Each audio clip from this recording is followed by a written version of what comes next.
الذین کفروا، تو جو اللہ سے کفر کر رہے ہیں، انکار کر رہے ہیں، قطعت لہم ثیاب من نار، ان کے کپڑے کاٹے جائیں گے، بنائے جائیں گے، جیسے درزی جو ہے پہلے وہ کترتا بیوتتا ہے پھر سیتا ہے، تو ان کے لیے جو بنائے جائیں گے کپڑے وہ آگ کے ہوں گے۔ قطعت لہم ثیاب من نار، بیوتے جائیں گے، قطع کیے جائیں گے ان کے لیے کپڑے آگ کے۔ یصب من فوق رؤوسہم الحمیم، ان کے سروں کے اوپر کھولتے ہوئے پانی کے تریڑے دیے جائیں گے۔ یسحر بہ ما فی بطونہم والجلود، جس سے کہ ان کی کھالیں بھی جھلس جائیں گی اور جو کچھ ان کے پیٹوں کے اندر ہوگا وہ بھی جھلس جائے گا۔ وَلَهُم مَّقَامِعُ مِنْ حَدِيدٍ، اور پھر ان کے لیے لوہے کے وہ ہتھوڑے ہوں گے کہ جو ان کے سروں پر پڑیں گے۔ كُلَّمَا أَرَادُوا أَن يَخْرُجُوا مِنْهَا، جب بھی وہ چاہیں گے کہ وہاں سے نکل جائیں، من غم کے مارے، اعیدوا فیہا، انہیں پکڑ کر دوبارہ پھر اسی میں ڈال دیا جائے گا۔ وذوقوا عذاب الحریق، اور چکھو مزہ اس جلانے والے عذاب کا۔ تم نے اللہ کا انکار کیا، تم نے محمد کی نفی کی، تم نے ان کو ماننے سے انکار کیا۔ اس کے برعکس ان اللہ يدخل الذین آمنوا وعملوا الصالحات، یقیناً اللہ داخل کرے گا ان لوگوں کو جو ایمان لایا، جنہوں نے نیک عمل کیے، جنات تجری من تحتها الانہار، ان باغات میں جن کے نیچے ندیاں بہتی ہوں گی، یحلون فیہا من اساور من ذهب ولؤلؤا، پہنائے جائیں گے انہیں کنگن سونے کے اور موتی، ولباسہم فیہا حریر، اور ان کی پوشاک جو ہوگی وہاں پر ریشم کی ہوگی۔ دنیا میں ریشم مردوں پر حرام ہے، وہاں ریشم جو ہے اسی کا لباس ہوگا، باریک ریشم کے اوپر کا لباس اور گاڑھے ریشم کا جو ہے نیچے کا لباس ہوگا۔ وَهُدُوا إِلَى الطَّيِّبِ مِنَ الْقَوْلِ، اور ان کو تو رہنمائی کر دی گئی ہے بہترین بات کی طرف۔ بہترین بات کیا ہے؟ کلمہ طیبہ، لا الہ الا اللہ محمد رسول اللہ، یا سبحان اللہ والحمد للہ ولا الہ الا اللہ واللہ اکبر ولا حول ولا قوۃ الا باللہ۔ ہدوا الی الطیب من القول، انہیں ہدایت دے دی گئی ہے من القول، اچھی بات، بہترین کلمہ طیبہ کی۔ وہدوا الی صراط الحمید، اور ان کو تو ہدایت دے دی گئی ہے سیدھی اور اللہ کی تعریفوں والے کے راستے کی طرف، کیا وہ سیدھے اس راستے پہ بڑھتے ہوئے اللہ تعالیٰ کی رحمت میں فراح و ریحان و جنت النعیم کے اندر پہنچ جائیں گے۔ ان الذین کفروا یصدون عن سبیل اللہ، یقیناً وہ لوگ جنہوں نے کفر کیا اور جو روک رہے ہیں لوگوں کو اللہ کے راستے سے، والمسجد الحرام ہے، اور مسجد حرام سے روک رہے ہیں۔ اب مسلمان یہاں سے جانے پر مجبور ہیں، یہ جوار اس کے جوار بیت اللہ میں رہتے تھے، یہاں سے چھوڑ کر جانے پہ مجبور ہیں، بعد میں کتنے عرصے تک نہ وہ عمرہ کر سکے نہ حج کر سکے، تو جو ان کو اس مسجد حرام سے روک رہے ہیں، الذی جعلناہ للناس سواء العاکف فیہ والباد، اس گھر کو جو ابراہیم نے بنایا تھا، جس کو ہم نے تمام انسانوں کے لیے مساوی قرار دیا ہے، برابر ہے یہاں پر، چاہے یہاں کے رہنے والے مقیم ہوں اور چاہے باہر سے آئیں۔ یہ اصطلاحات ہیں آفاقی اور مقیم۔ وہاں بیت اللہ میں، حرم میں کوئی فرق نہیں کیا جا سکتا حقوق میں۔ اب بھی میں سمجھتا ہوں کہ وہاں اس میں کوئی حرج شک نہیں ہے کہ حرم کے اندر کوئی فرق نہیں ہے، کوئی شخص باہر آ کر پہلی صف میں بیٹھ جائے، کوئی اسے زبردستی نہیں اٹھا سکے گا۔ یہ دوسری بات ہے کہ وہاں پہ شرطے وغیرہ جو ہیں ان کو رشوتیں دے کر لوگوں نے کو اپنی سیٹیں ریزرو کرا لی ہوتی ہیں، یا کبھی کوئی جو وی آئی پیز آنے والے ہوتے ہیں ان کے لیے وہ خالی کرتے ہیں، لیکن عام طور پر یہی ہے، آپ جس جگہ جا کر بیٹھ جائیں، کوئی یہ نہیں کہہ سکتا کہ میں یہاں کا رہنے والا ہوں، مکی ہوں، میں یہاں میں بیٹھوں گا تم یہاں سے اٹھو، سواء العاکف فیہ والباد، برابر ہے وہاں کے رہنے والے مقیم بھی اور وہ لوگ بھی کہ جو باہر سے آتے ہیں، آفاقی ہیں۔ ومن یرد فیہ بالحاد بظلم، اور جو کوئی بھی اس میں بیت اللہ میں کوئی الحاد کی کوشش کرے گا، اللہ تعالیٰ کے سیدھے راستے سے ہٹانے کی لوگوں کو، اور اس میں کجی پیدا کرنے کی کوشش کرے گا شرارت نفس کی بنا پر، نذقہ من عذاب علیم، اس سے ہم مزہ چکھائیں گے دردناک عذاب کا۔ وَإِذْ بَوَّأْنَا لِكُلِّ، یہ دو رکوع ہیں ابھی سورہ مبارکہ کے، حج کے مناسک کا کچھ ذکر ہے یہاں پر، خاص طور پر قربانی کا خاص طور پر ذکر ہے۔ سورہ بقرہ کے دو رکوع 24واں 25واں، اس میں بھی حج کے مناسک آ چکے ہیں، لیکن وہاں پر اصل قربانی کا ذکر نہیں تھا، وہ تو صرف یہ ہے کہ وہ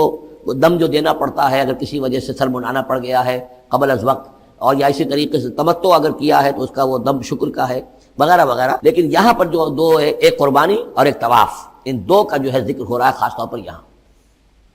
وَإِذْ بَوَّأْنَا لِإِبْرَاهِيمَ مَكَانَ الْبَيْتِ، اور جب ہم نے معین کر دی ابراہیم کے لیے اپنے گھر کی جگہ، بتا دی کہ یہ ہے وہ جگہ جس کے بارے میں میرا گمان یہ ہے کہ وہاں بنیادیں موجود تھیں حضرت آدم علیہ السلام کی بنائی ہوئی، لیکن اوپر سے دیواریں سب کی سب گر چکی تھیں اور سیلاب کی وجہ سے سارا اب وہاں کوئی آثار نہیں رہے تھے۔ اللہ تعالیٰ نے رہنمائی فرما کر ان کی نشاندہی کروا دی۔ اللہ تشرک بی شیئا، اور یہ حکم دے دیا گیا میرے ساتھ کسی شے کو شریک نہ کرنا، وطہر بیتیا، اور میرے اس گھر کو پاک رکھنا، للطائفین، طواف کرنے والوں کے لیے، والقائمین، اور قیام کرنے والوں کے لیے، کھڑے ہو کر نمازیں پڑھنے والوں کے لیے، والرکع السجود، اور رکوع کرنے والوں کے لیے اور سجود کرنے والوں کے لیے۔ یہ گویا کہ جیسے وہاں آیا تھا وَعَهِدْنَا إِلَىٰ إِبْرَاهِيمَ وَإِسْمَاعِيلَ ان طہرا بیتی للطائفین والعاکفین والرکع السجود، تقریباً وہی آیت یہاں پر آئی ہے، صرف یہ کہ عاکف کی بجائے یہاں قائمین کا لفظ آیا ہے۔ وَأَذِّن فِي النَّاسِ بِالْحَجِّ، اور اے ابراہیم اب پکارو لوگوں کو، اذان دو، پکارو حج کے لیے۔ اب کیسے پکارا ہوگا، کیسے آپ نے یہ پیغام پہنچایا ہوگا، کہاں سے اللہ تعالیٰ نے ان کی آواز کو، ان کی پکار کو کہاں کہاں پہنچایا ہوگا، یہ اللہ تعالیٰ کا معاملہ ہے۔ یا تو کا رجالن، پکاریے لوگوں کو، حج کی دعوت دیجیے، آئیں گے وہ آپ کے پاس پیدل چل کر بھی، وعلیٰ کل ضامر، اور بڑی لاغر اونٹنیوں پر بھی، یعنی دور دور دراز سے آئیں گے تو سفر کی وجہ سے اونٹنیاں لاغر ہو چکی ہوں گی۔ یاتین من کل فج عمیق، جو یہاں پر پہنچیں گی وہ اونٹنیاں اور لوگ آئیں گے بڑی دور دراز کی راہوں سے، دور دراز کی، یہ فج کہتے ہیں پہاڑوں کے درمیان کے راستے کو، چونکہ یہ سارا پہاڑی علاقہ ہے تو نہ معلوم کہاں کہاں سے گہری وادیوں میں سے ہو کر لوگ جو ہیں پہنچتے ہیں۔ لیشہدوا منافع لہم، تاکہ یہ آئیں حاضر ہوں ان جگہوں پر کہ جو ان کے لیے منفعت کی جگہیں ہیں۔ وَيَذْكُرُوا اسْمَ اللَّهِ فِي أَيَّامٍ مَّعْلُومَاتٍ، اور اللہ کا نام لے معین دنوں کے اندر، یعنی قربانیاں دیں معین دنوں میں۔ 10ویں ذی الحجہ کی قربانی کا دن ہے، اس کے بعد جو ہے 11ویں کو بھی ہو سکتی ہے، 12ویں کو بھی ہو سکتی ہے، یا ایام معلومات ہیں۔ عَلَىٰ مَا رَزَقَهُم مِّن بَهِیمَةِ الْأَنْعَامِ، تو اللہ کا نام لیں ذبح کرتے ہوئے، اللہ کا نام لیں ان پر کہ جو ہم نے انہیں یہ چوپائے عطا کیے ہیں، مویشی دیے ہیں۔ فَكُلُوا مِنْهَا، تو ان کو ذبح کر کے ان کی قربانی دے کر اس میں سے خود بھی کھاؤ۔ وَأَطْعِمُوا الْبَائِسَ الْفَقِيرَ، اور جو برے حال میں ہو، فقیر محتاج جو بہت ہی خستہ حال ہے، اس کو بھی کھلاؤ۔ ثُمَّ لْيَقْضُوا تَفَثَهُمْ، پھر یہ کرنے کے بعد پھر اپنے میل کچیل دور کرو، پھر احرام کھولنا ہوتا ہے، پھر یہ کہ وہ رنحت، رمی ہوتی ہے، نہر ہوتا ہے، حلق ہوتا ہے، اور پھر طواف۔ چار یہ الفاظ جو ہیں یہ 10ویں تاریخ کے ہیں، 4 افعال، رمی اور نہر، پھر جا کر قربانی دینا، پھر یہ کہ حلق کر کے اور پھر یہ احرام کھل گیا، اب نہاؤ دھو، میل کچیل جو بھی احرام کی وجہ سے صاف کرو، اچھے کپڑے پہنو، اور پھر جاؤ اور طواف کرو، طواف زیارہ۔ ثم یقضوا تفثهم، پھر چاہیے کہ وہ دور کریں اپنے میل کچیل، ولیوفوا نذورهم، اور جو بھی نذریں مانگی ہوئی ہوں ان کو پورا کریں، ولیطوفوا بالبیت العتیق، اور اب جا کر اس قدیم گھر کا طواف کریں۔ ذالک، یہ سن چکے،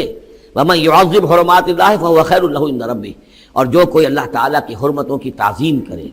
یہ بیت اللہ الحرام ہے یا اشہر حرم ہے، یہ ساری چیزیں جو ہے اللہ تعالیٰ کی حرمتیں ہیں، حرمات اللہ ہے، اللہ نے جس چیز کو کہ محترم قرار دیا ہے۔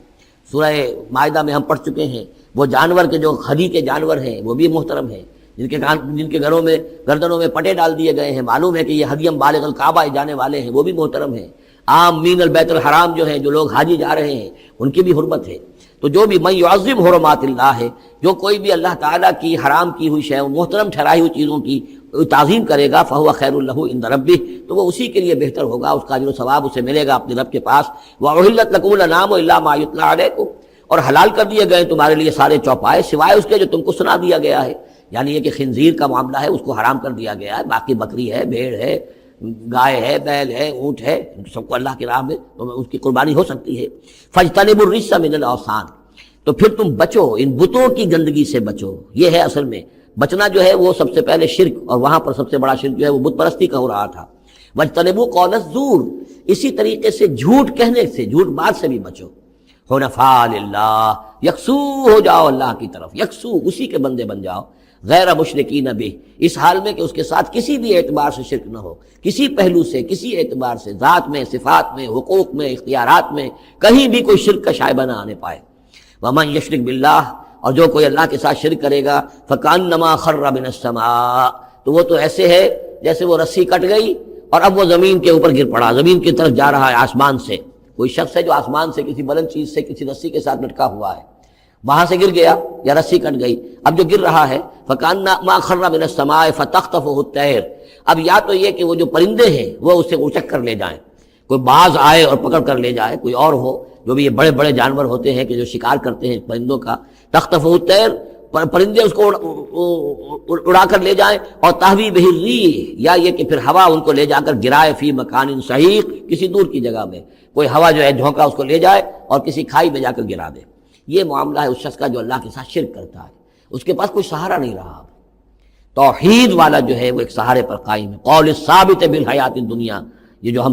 ثبات عطا کرتے ہیں اہل ایمان کو، بالقول ثابت فی الحیات الدنیا، دنیا کی زندگی میں۔ ذالک، یہ تم نے سن لیا، یہ احکام تم نے سن لیے، ومن يعظم شعائر اللہ، پھر سن لو جو اللہ کے شاعر کی تعظیم کرے گا فإنها من تقوى القلوب، تو یقیناً یہ دلوں کے تقوی کی بات ہے۔ ان تمام چیزوں کی